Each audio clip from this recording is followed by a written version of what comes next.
श्री राधे श्री राधे राधे राधे राधे राधे राधे राधे। श्रीमद् भगवत गीता अध्याय 1 कुरुक्षेत्र के युद्ध स्थल में सैन्य निरीक्षण। धृतराष्ट्र ने कहा, हे संजय, धर्म भूमि कुरुक्षेत्र में युद्ध की इच्छा से एकत्रित हुए मेरे तथा पांडवों के पुत्रों ने क्या किया।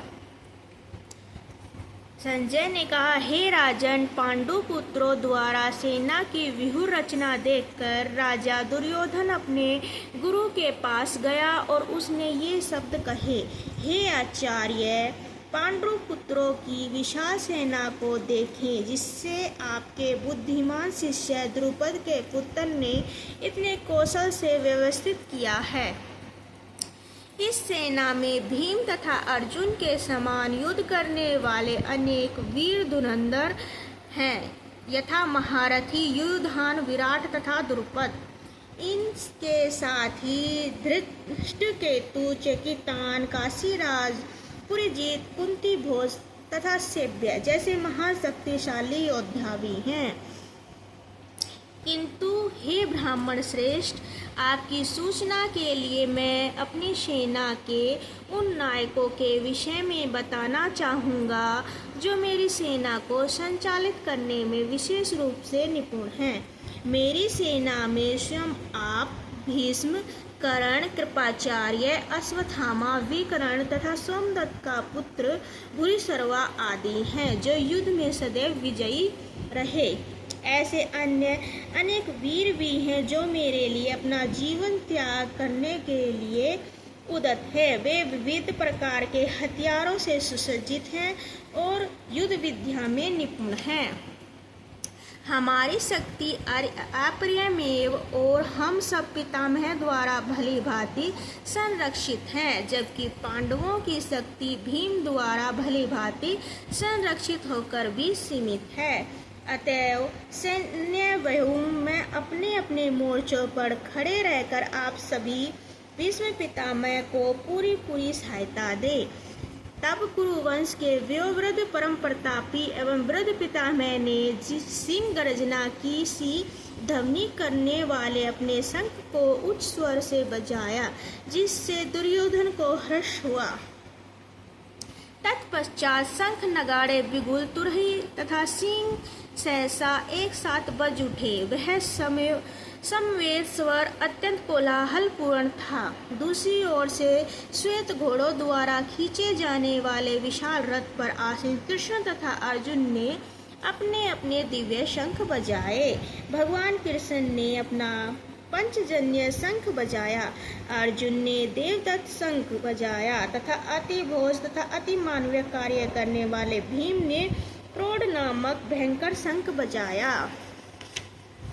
हे राजन, कुंती पुत्र राजा युधिष्ठिर ने अपना अनंत विजय नामक शंख बजाया तथा नकुल और सहदेव ने सुघोष एवं मणिपुष्पक शंख बजाए। महान धुरंधर काशीराज, परम योद्धा शिखंडी, दृष्टद्युम्न, विराट, अजय, सात्यकी, द्रुपद, द्रौपदी के पुत्र तथा सुभद्रा के महाबाहु पुत्र आदि सबों ने अपने अपने शंख बजाए। इन विभिन्न शंखों की ध्वनि कोलाहलपूर्ण बन गई, जो आकाश तथा पृथ्वी को शब्दायमान करती हुई धृतराष्ट्र के पुत्रों के हृदय को विदीर्ण करने लगी। उस समय हनुमान से अंकित ध्वजा लगे रथ पर आसीन पांडु पुत्र अर्जुन अपना धनुष उठाकर तीर चलाने के लिए उद्यत हुआ। हे राजन, धृतराष्ट्र के पुत्रों को व्यूह में खड़ा देखकर अर्जुन ने श्री कृष्ण से ये वचन कहे।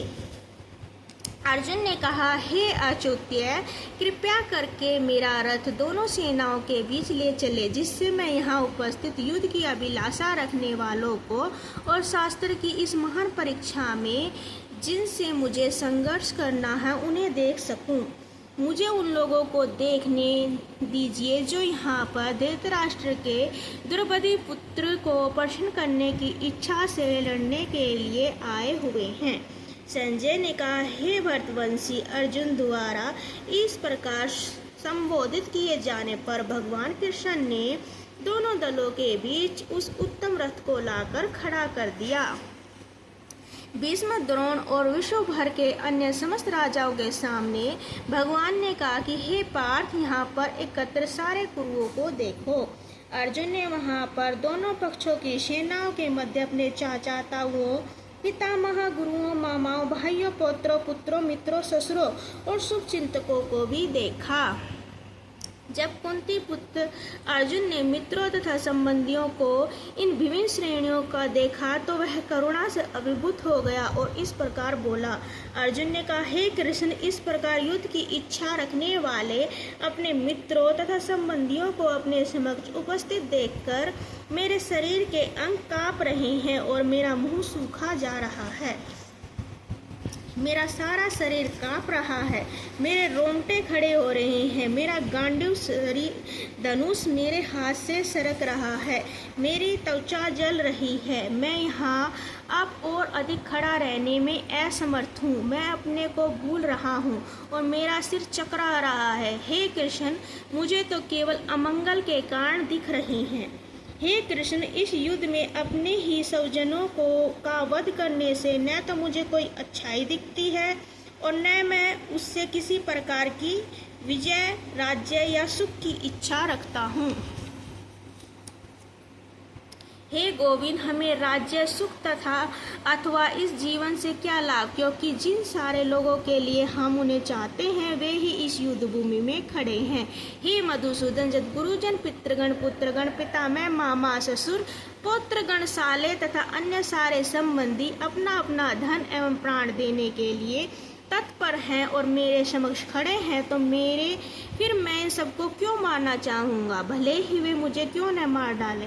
हे जीवों के पालक, इन सबों से लड़ने को तैयार नहीं हूँ, भले ही बदले में मुझे तीनों लोग क्यों न मिलते हों। इस पृथ्वी की क्या बात, जो भला धृतराष्ट्र के पुत्रों को मारकर हमें कौन सी प्रसन्नता मिलेगी। श्री राधे श्री राधे श्री